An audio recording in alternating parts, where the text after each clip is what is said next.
start off like this.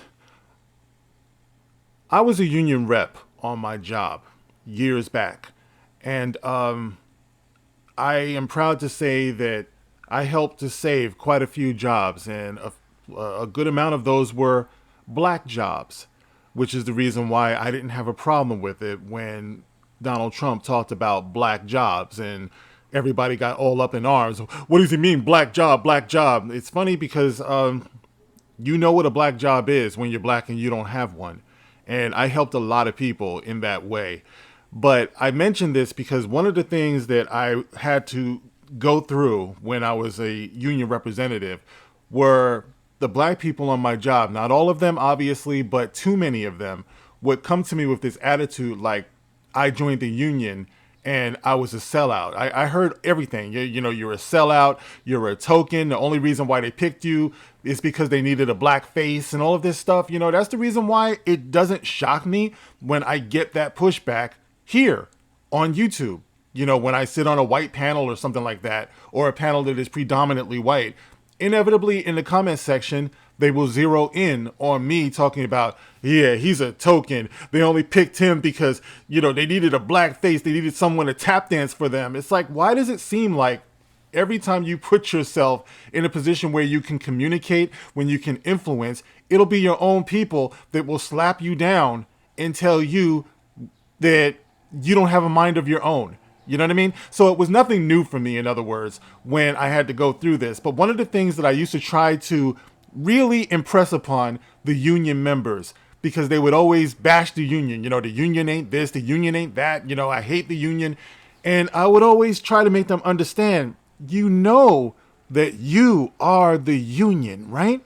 The union is only as strong as its members. The union is only as strong as the people, the individuals that are in it, and the hard work that they put in. I know it's a foreign concept to some people, but it's true. Hard work does have its own reward. It's not an easy road, but if you're steady and sure, usually you will see some type of result and resolve. You know, but I bring this up because I want to talk about this clip that I saw on X the other day. And what it is Malcolm in the Middle, Breaking Bad star Bryan Cranston. And he's on CNN and he's talking about something that he's an expert in, which is black people, African Americans. And let's talk about it, guys. This is the gospel according to Mark with a C. He is I, and I am he. Just taking some time to tell you exactly what's on my mind. Thank you for joining me once again, my friends. I hope all is well with you. And yes, we're going to talk about Bryan Cranston because he is opining about what it means to be black, or as he calls it, African American in America. And this is one of the things that I've been talking about, where I said that everyone is talking about the blacks, you know, and everybody gets numbers talking about the blacks, except for the blacks, relatively speaking. You know, you would think we would have something to say about this, but once again, I'm going to do my video on a channel that supposedly has over 13,000 subs, and I'm going to get maybe 100, 200, 300 views. That's the way this works here, guys. By the way, that 13,000, keep your eye on that. That'll be turning into 12 real quick. But anyway, we're going to get into what Bryan Cranston had to say, and then I am going to give my opinion on that, and you guys can get in the comment section and give your opinion on that. And here we go. Bryan, kick it. Make America great again. My comment is, do you accept that that could possibly be construed as a racist remark? And most people, a lot of people go, how could that be racist? Make America great again? I said, so just ask yourself from an African American experience, when was it ever great in America for the African American? When was it great? So if you're making it great again, it's not including them. Make them. Okay. So what we have here is Bryan Cranston pushing back on the idea or the concept of MAGA, which is Make America Great Again, MAGA. Okay, so once again, Trump derangement syndrome rears its ugly head, and black people have to unfortunately catch strays over this. So the point that he's trying to make, and the messed up thing about this, guys, is I can't even blame him, all right? I can't blame him as an individual because I've heard so many of my black family members, my black friends, echo this same sentiment. When was America great for us? No, I'm not going to celebrate Memorial Day. No, I'm not going to celebrate the 4th of July. That ain't for us. When was America great for us? And unfortunately, this powers the American society of magical liberals. This is what they spit out. They regurgitate what they think these black people want them to say, you know? And unfortunately, this is a poison that is, it's a self-fulfilling prophecy. Because if you keep saying that you're not a part of this, that you're on the outside of it, America was never great, then you're going to teach that to your kids. And this is the reason why so many of them are feeling hopeless. So many of them are feeling like it's true. We don't bring anything of value to America. They don't realize they're a part of it. It goes back to what I was saying before about my union members who didn't understand that the union is only as good as you make it. America is only as good as you make it. And it's not a foreign concept that black people have been Americans. We're a part of America. We were born here. USA. We were born here. That's a fact. All right. I don't know how it makes me a coon to point that out, but were you born in Africa? Why are you even letting this guy call you African American? I told you, I don't even like the term black because it's been turned into something derogatory. You blow a casket when somebody calls you a casket. That's ironic. A gasket. You blow a gasket when somebody calls you a nigger, you know? But it's okay to call you black when black just about means evil in this vernacular. That's what it's turned out to be. Black is beautiful.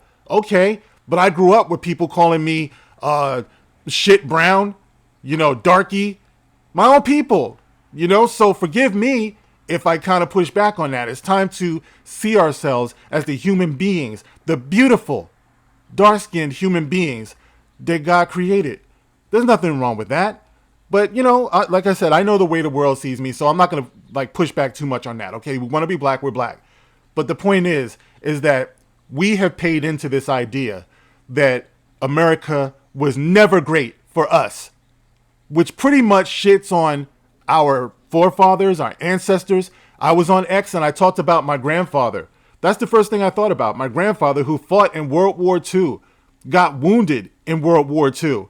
And his wound ended up being a lifelong condition, which ended up taking his life. But that was way later. And in my grandfather's lifetime, you know, he was able to fight in World War II. He came home. He bought 2 homes, bought a few cars, raised his 3 daughters, one of which was my mother, of course, put them all through private school, you know.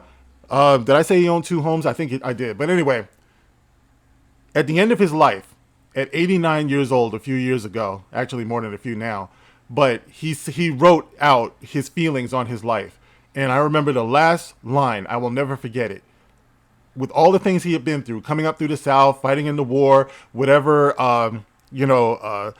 discrimination he might have had to go through in his life, that last line, tell them I won. Tell them I won was his...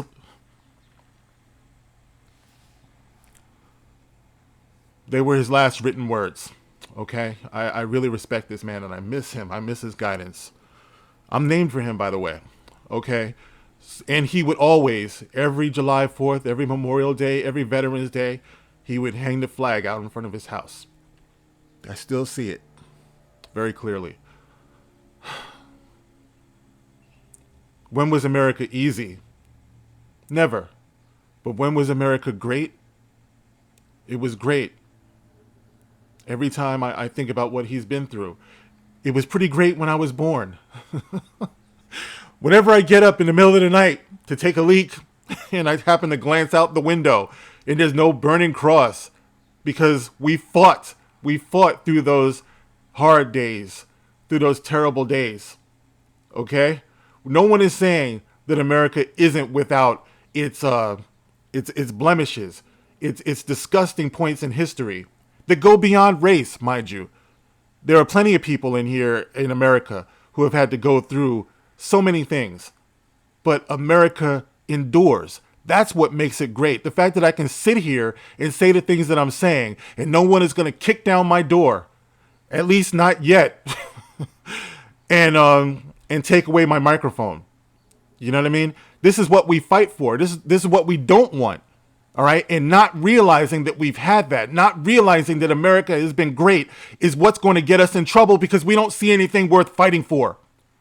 So I hear these stories, about people who are saying the wrong thing. We just got through going through the pandemic, and there are certain things that I got kicked off of YouTube for saying and things like that. And I remember saying at the time, this is not America. This is not what it's supposed to be. We sit in front of these cameras and we say things like unalive. We say things like scrape.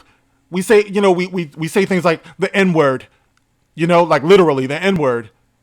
And we forget we have the right to say these things. We have the responsibility to say them in a decent manner, to use the proper context, to embrace proper conduct on here.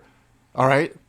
But we do have the right to say these words, but we're giving away our rights. We're giving away America when we forget that we have been great. We did have the right to say these things. We did have the right to fight to be where we are today. So America was great when we could have a home, when we could have a front yard and a backyard, when we could afford to leave things to our kids, when we could just about do anything. I don't understand this concept. I think that it's an evil thing to tell one specific people, that America was never great. To me, that's akin to saying you were never great. Black people, African Americans, as he said, never did anything great in America. We never contributed to the greatness of America. Do you guys understand the verbal wizardry that's going on here? Do you understand how you're being insulted as a black person, as a human being, when we buy into this concept? America was never great. White supremacy. What's the flip side of white supremacy? Black inferiority.